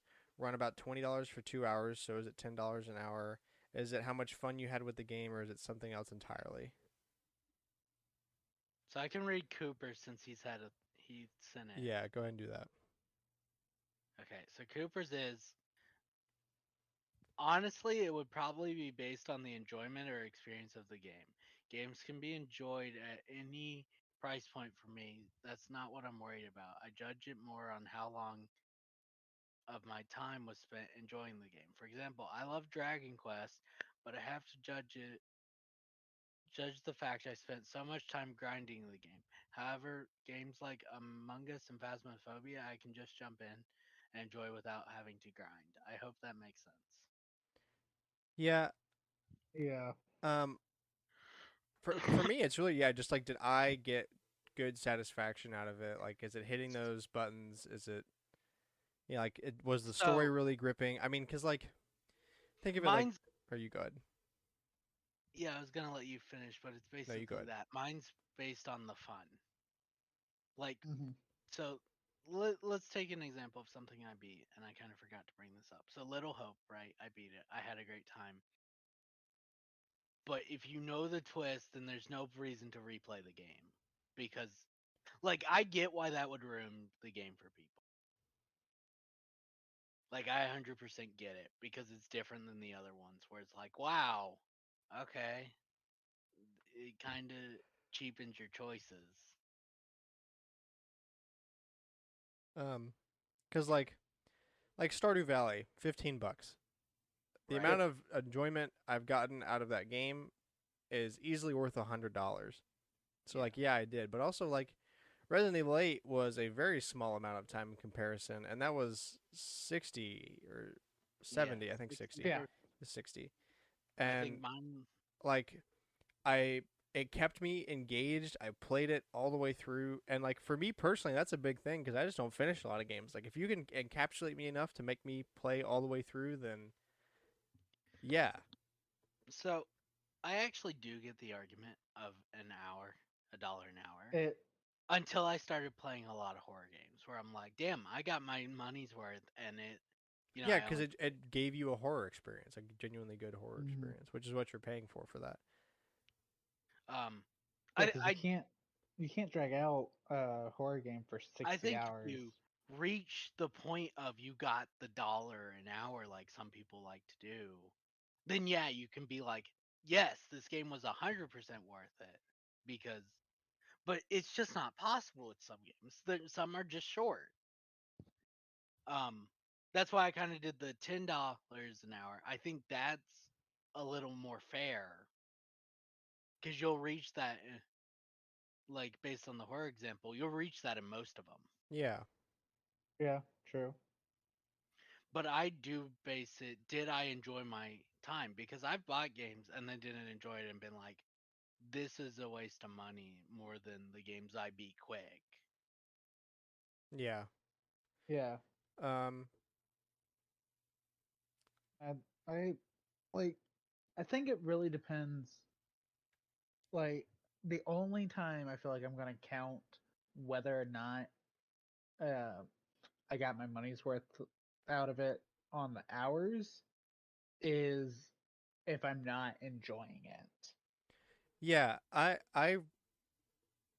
mean, I don't. I just don't understand putting a metric like that because it's more of just like, did you enjoy Well, the like, are you happy with what happened? Because that determines the worth right there. Like, because it's either is or it's not. You can't. I mean, I'm sure there's some games where you can just base like the time you got out of it equal to the money you paid for it. But Right. this I'm goes gonna back to the call it a stupid thing. Like guru. Metroid Dread should have been $60 because it was 2D. But like, Right. and Yeah. like I didn't Metroid play all Dread that ended game. up in- I didn't play that game all the way through at first, but I came back and I beat it, and it was just as good as when it came out. Like, it's a great game. I Yeah. had a great time Oh, playing it. that final boss fight. Oh, Yeah. so good. Uh, and then like Resident Evil 7, I paid $20 for and got just as much, if not more, enjoyment as I did out of Resident Evil 8. Is Resident Evil 8 not worth it? No, it's totally worth it. Resident Evil 7 is also worth it at that price, but like, It I think the. my Go I ahead. go first. Okay. So in terms of like prices, uh, think about like when Miitopia released on 3DS, right? When you've got all these other RPGs at the same time. It's new. And I played it, all of it. I played it all the way through. I enjoyed the first half, like the first 20-ish hours, but then it's all backtracking until you get like to unlock the final area. It's all backtracking, and I think in a case like that where it's like you enjoy it up to a certain point and then it just goes stale, is like just pain, you know? yeah, Because like like because like at that point, how do you judge it? Because like, oh yeah, I really enjoyed it up till whatever, and then it went downhill. yeah, and that starts to become more of like a different discussion of like, is the game just not good? Like, is it like a Mm. false promise? Like, I know Super Rush, Mario Golf Super Rush. I don't think that was worth $60 because, like, it's not that if Mario Golf Super Rush was a great Mario Golf game, then it would be. But the fact is, at least for me, when I played it, it was fun at first. Like when I first started playing it, but the facade quickly falls through and it just becomes like, oh, this is just a stupid golf gimmick. Like it's not an actual good, awesome Mario Golf game. It's just golf Mario plastered on it with like Mm. mechanics that are kind of either cliche or cumbersome. At Like least it wasn't Ultra Smash though, where it's true. literally just tennis. Yeah. I didn't even finish the story mode in that because I got because like as much as oh wait, not Ultra Smash, the one that came after it, Aces. Aces. I didn't finish Aces because it was just like for what they I guess expected you to do, which was online, all the challenges, like the boss of the areas, those were like literally there to extend your playtime. And I still don't understand the point of extending playtime when your game is focusing online. Like you're once people stop going online for your game, it's dead, you Yeah. know? So why are you holding them up by making the bosses stupidly hard? Because it's not strategy that you win with it. It's did you hit the buttons at exactly the right frame to get whatever the fuck it wanted? Yeah. Let's get good at the stupid mechanic. Like The best story in a sports game for Nintendo, for one of the Mario ones, it's Sluggards on the Wii oh yeah. because it's go find all your companions and it's like 40 characters that you pick up and you hand them junk and they're like, yeah, I'll join you for baseball. Let's go. It's just kind of funny. Um yeah. It's also it's just kind of like a difficult question to really put like a definitive answer on, like this is my metric, cuz I don't really think about how much I Right. paid. I think more of like, oh, this game was good or this game was bad. Yeah, I don't Yeah. really think about the price. I just brought that up because I see a lot of people because they're like, I'm a patient gamer. I wait forever for it to go on sale because I don't think it's worth the price. And it's like, But how do you judge the price if you haven't played the game? Yeah, yeah, because like Like, if I understand waiting until, you know, it releases and people actually have time to review it, but like how I because there's this like is gonna no, you go first. there's like a community called r/slash patient gamers on Reddit, and all they do, a lot of it's complaining about Nintendo games never going on sale because they're like, I don't want to buy games at full price. I want to pay cheaper You because they're can like, if you're willing to wait they like essentially until basically the console's dead and there's but they essentially don't think the games are worth the price they sell them for, so they will wait forever for the game to go on sale. and that's I mean that can be a fair argument. That's kind of a different question to what this is, but Yeah, but that's kind of a lot of them do bring up the dollar per hour metric, which is why I brought that up. I don't really think it's a fair metric though. yeah. No, it's really dependent on like what you want out of it, you know? But Well, with one sec uh on mm, the dollar per hour thing. Should I pay $300 for Mario Kart because I have 300 hours in it? here, let's so this is my Animal Crossing Switch, right? So it might have my hours from when I played on it. I put I put 115 hours into Splatoon 3, Nice. not So including the time. Splatoon 3 worth $100 then? That that is the so question. again, and that's kind of spinning the question. Like I don't think so. A It's more little of like bit. if it's just if it can hit what it's sold for, not that it would make it worth more. Like would I pay $700 for Stardew Valley? No, Obviously. I would not. Um, but for what it's I mean, yeah, it just like it hits the metric. It's good for what it is. It it just gets really tough. More of so like when you get to bigger games that don't do much more than some indies do, when indie games usually cost less than $20. I don't know. There's a big spider web in this question. There's a lot of That's things that come out of fair on it. the indie thing because you also got to think about presentation though. Yeah, the because so think about this, right? Do Let you me want a let million side quests of random junk? Or no. would you rather have a tightly wound story? Like I could bat a game. Well, it depends. Okay, see, that's also going off True, on but outside. But to answer your question, it depends. Is it like Terrytown, or is it Fetch Quest? Because those are two the opposite ends vast of the majority of games do scale. fetch quest.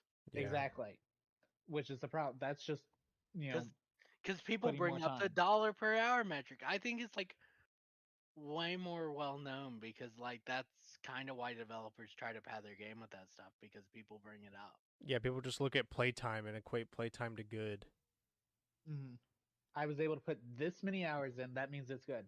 Uh, to put it in a not gaming perspective, right? Um, oh, Like the these shops movie down. example. Do it? Like I said, like the movie example. Two No, hours. no, no. Something that isn't just like one, one time. Because movie example, you could also technically uh, uh, relate to food, because that's also a I one did it time. based on only tickets. No, um, no, I'm thinking like a theme park annual pass, That's like what Disney, my next guess Universal, is gonna be. like because that's not something you're going to burn just one and done. Um, so like for instance, Universal, right? Their two-part um without uh fast pass, whatever, express pass, um is $400 before tax, right? but that's not $400 for one go. That's $400 for a year. So that price, drops every time you go because that's the equivalent of going multiple times. So, like in the same way, it's it's similar to the dollars per hour because it's how many times are you getting your use out of it. Like if you go one time and have like the best theme park day ever, does that make the 400 or I think actually the only AP right now for Disney is also 400. But does that make the 400 Yeah, as worthwhile? a small amount of really really high experiences equal or better to going just enough times to Quantity. get your money's worth out of it. Mm. Yeah. Uh, yeah, it really gets into a gray area just because it's a creative thing because it's not like I can't just like be like, oh yeah, Say well I paid You just kind of $13 for know. this shitty wrench from Harbor Freight, but I got to use it for like 2 years, so that's pretty good money's worth. You know what I'm saying? Like I can't. mm. It's not some object or like a thing I use. It's an experience, so it just depends on if you Yeah. like the experience or not.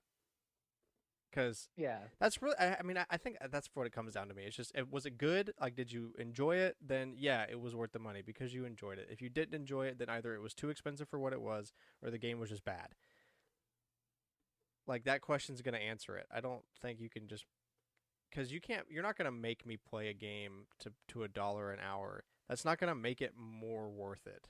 Yeah. Like I'm gonna Yeah. spend more time doing it, but I feel like a lot of times following that metric's just gonna make you force yourself to play a You're game that you might not even like that much, but you're gonna force yourself to get the money out of it.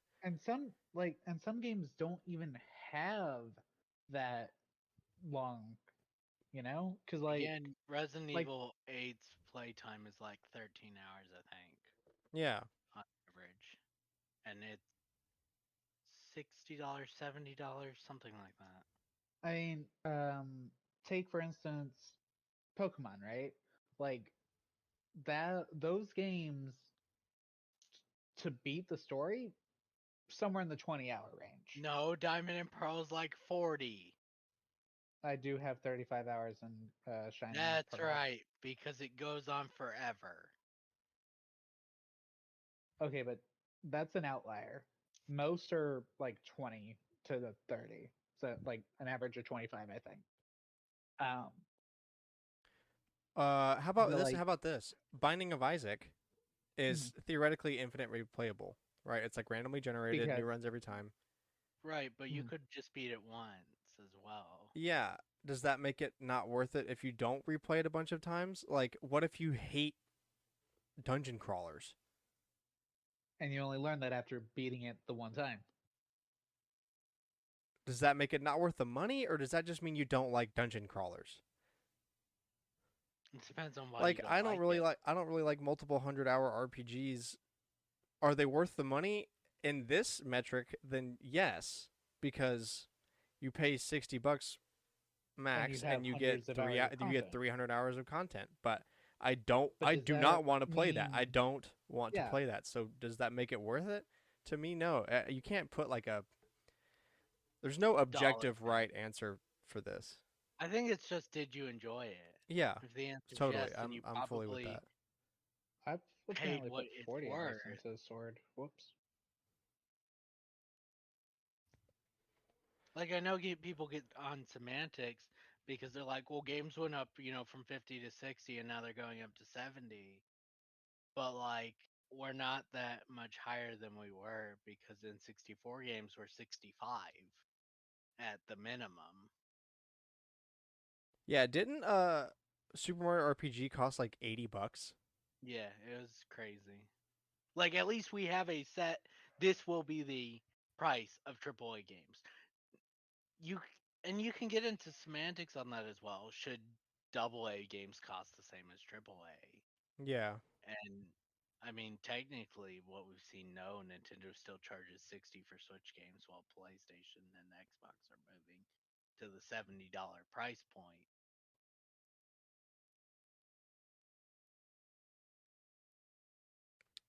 Yeah. True. Mm. Quite the question. All right. Well, I think that's going to end us here. Thank you so much for listening. We hope you enjoyed the show. Please share us with a friend. We post every Wednesday, 7 a.m. Central Standard Time, Spotify, Apple Podcasts, youtube.com/StormwindGames. Anywhere that you find podcasts, you can listen to us. Add us on Twitter at AllNightGamers with a K.